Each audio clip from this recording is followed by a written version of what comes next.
Cuando se acercaba la Pascua de los judíos, Jesús llegó a Jerusalén y encontró en el templo a los vendedores de bueyes, ovejas y palomas, y a los cambistas con sus mesas.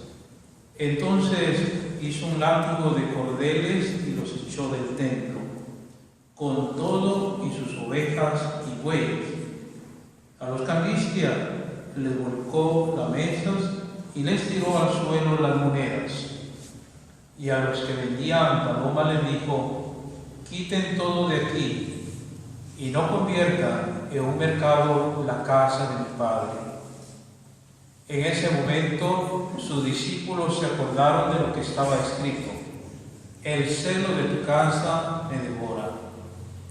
Después intervinieron los judíos para preguntarle: ¿qué señal nos das de que tienes autoridad para actuar así? Jesús le respondió: destruyan este templo y en 3 días lo reconstruiré. Replicaron los judíos: 46 años te ha llevado la construcción del templo, y tú lo vas a levantar en 3 días. Pero él hablaba del templo de su cuerpo.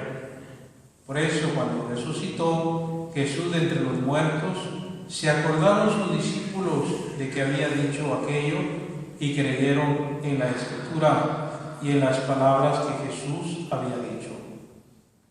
Mientras estuvo en Jerusalén para la fiesta de Pascua, muchos creyeron en él al ver los prodigios que hacía.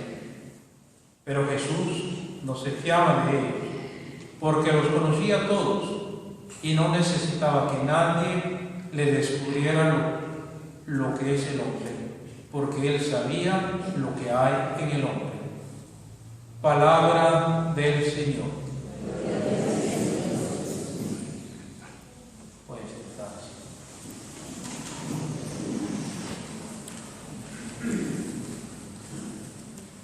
Hermanos, hace algunos días hemos escuchado en el Evangelio a Jesús que iba de camino hacia Jerusalén. Yendo de camino hacia Jerusalén, daba la posibilidad también de instruir a sus discípulos, de explicarles a ellos lo que iba a suceder en su llegada a Jerusalén. Y hoy nos encontramos, según el Evangelio que acabamos de escuchar, el Evangelio de San Juan, a Jesús que ya está en Jerusalén. Y como todo hebreo devoto, Jesús ese día decide ir al templo. Es el día en el cual toda la comunidad se reunía para el culto. El templo, en la mente y en el corazón de los hebreos, de los judíos, era lo más importante. Era lo más importante porque era el lugar donde Dios se hacía presente. Y entonces ahí se encontraban para orar, para ofrecer sacrificios, para hacer culto, para reconocerse todos que eran un pueblo.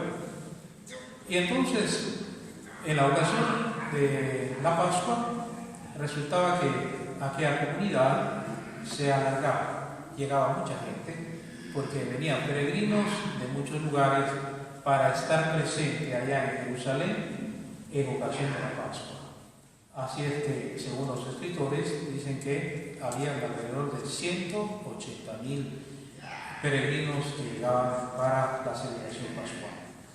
Entonces, resulta que también aquel pueblo, especialmente los que tenían que ver con el templo, estamos hablando de los sumos sacerdotes, también habían caído en el pecado de comercializar las cosas de Dios, de hacer de las cosas de Dios algo con cual negociar.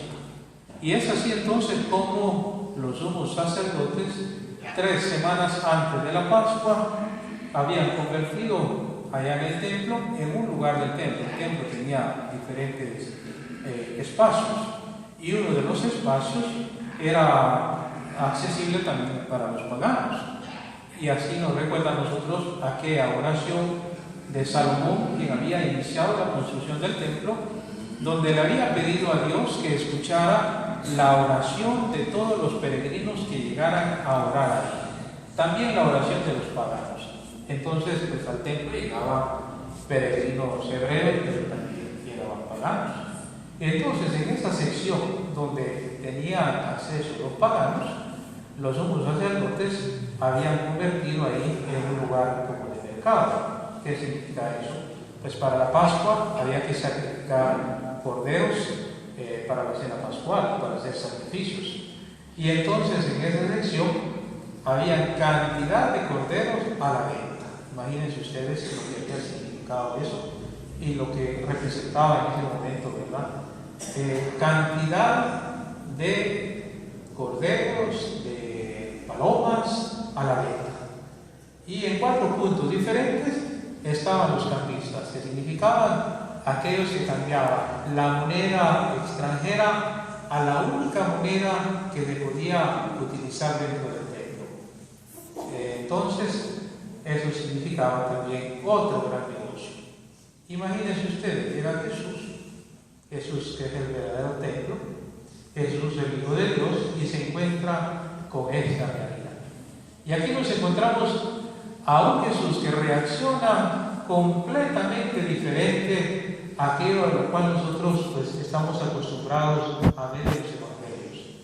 Recordemos que este evento de la expulsión de los negociantes del templo de Jesús viene reportado, viene escrito en los 4 evangelistas para decir la importancia que tiene la narración de este evento y la importancia que tiene la actitud de Jesús y la palabra de Jesús ante una actitud del pueblo. Entonces dice que Jesús se encuentra allá. Pero recordemos qué concepto, qué idea nosotros nos hemos hecho de Jesús, según los evangelios. Jesús viene presentado como el humilde, el bueno, el misericordioso, pero no uno que se adapta a las circunstancias, que baja a condiciones, a negociar la verdad y a negociar la eternidad y el amor de Dios. Entonces, Jesús aquí se nos va a presentar como el que es la verdad, y lo que es pecado le va a seguir llamando pecado, y lo que es gracia lo va a subrayar como gracia. No va a mezclar ni va a crear confusión.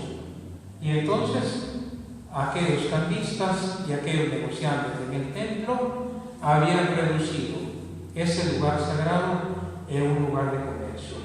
Podríamos decir nosotros, traduciéndolo a nuestro contexto, como cuando nosotros también reducimos nuestros lugares sagrados a lugares de comercio. Ustedes han oído últimamente cuando el Papa muy enérgicamente habla a nosotros los sacerdotes, pero también al pueblo de Dios, de no comercializar con las cosas sagradas, de no reducir a Dios a una compra y venta. Nosotros tenemos esta tentación aún en nuestras oraciones. Creemos que a fuerza de rezar el Señor tiene que responder a mi modo, como yo quiero, que Él tiene que descender a mis necesidades, aún aquellas que según yo necesito. Dios no es así. Dios es misericordioso. El pensamiento de Dios es diferente al pensamiento de los hombres. El modo de actuar de Dios es completamente diferente al nuestro. El modo de accionar de Dios no tiene nada que ver con la lógica humana. Entonces Jesús dice que llega al templo y descubre esta situación. Y entonces vemos a un Jesús enérgico, a un Jesús que toma el látigo y saca a todos aquellos del templo. Y les dice fuertemente: ustedes han convertido la casa de mi Padre en un lugar de negocios. Ustedes han convertido la religión en un lugar para hacer negocios.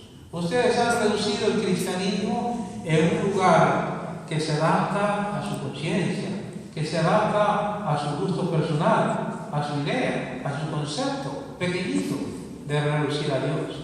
Queridos hermanos, el Evangelio el día de hoy y Jesús nos recuerda a nosotros que el Señor continúa siendo el Señor de la verdad, el Señor de la eternidad, El Señor que no va confundido con las corrientes, con las modas, con los modos fáciles de concebir a Dios mismo, sino que es un Dios de verdad. Y entonces eso significa que para nosotros los cristianos, ser cristianos, estamos llamados a ser también auténticos, transparentes, verdaderos, no a la mitad. No es que un día decimos sí, sí, y otro día decimos no, no. No, el Señor nos llama a nosotros a decir siempre sí. Que nuestra conversión entonces a Él sea de aquellos que creen en el Señor, que abren su corazón y que se dejan transformar por su presencia. Y a San Pablo a nosotros nos recuerda también cuando dice: nosotros somos templo del Espíritu Santo. Y todo aquello entonces que a nosotros nos afecta en nuestra comunión con Dios va eliminado. Y por eso la Cuaresma a nosotros nos ofrece este camino de conversión, este camino de purificación. Jesús, expulsando a aquellos vendedores del templo, estaba purificando el templo, la casa de Dios.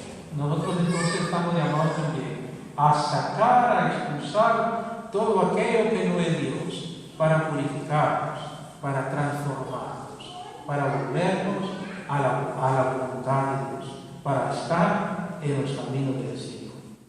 Y aquí entonces regresamos a la primera lectura, que nos recordaba a nosotros aquellos mandamientos que Dios había dado a través de Moisés a su pueblo.